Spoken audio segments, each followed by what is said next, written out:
कृपया आप लोग शांति बनाए रखें। यदि शांति बनाए रखेंगे तो यह कार्यक्रम इनका कुछ देर के लिए कराया जाएगा, नहीं तो स्वागत करके हम लोग विदा कर देंगे। इसलिए आप लोग शांति बनाए रखिए। यदि शांति नहीं बनाएंगे तो फिर अव्यवस्था फैलेगी। अव्यवस्था जो फैलेगी तो किन्हीं को परेशानी हो सकती है। इसलिए कृपया आप लोग शांति बनाए रखें। और अब इनका स्वागत किया जा रहा है। स्वागत करने के बाद हम इनसे निवेदन करेंगे कि एक आध दो भक्ति गीत आप लोग की सेवा में प्रस्तुत करें और उसके बाद व्यस्त कार्यक्रम इनका रहता है। फिर आप लोग इनको छुट्टी दें। इसलिए आप लोग कृपया शांति बनाए रखें।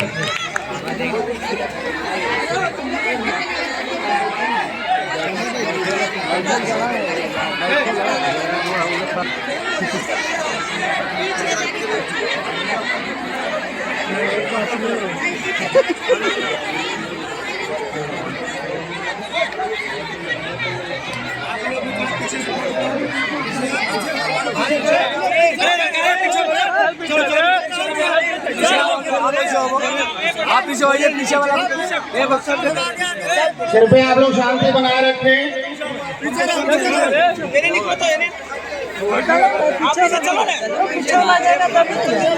महाराज जी अब माननीय गुंजन सिंह जी को गायत्री मंत्र का चादर देकर सम्मानित करेंगे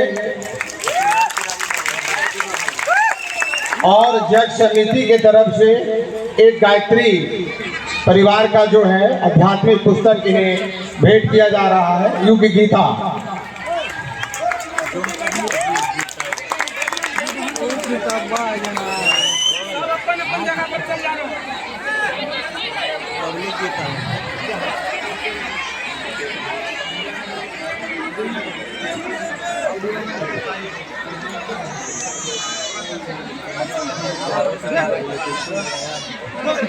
अब जो है हम इनसे निवेदन करेंगे।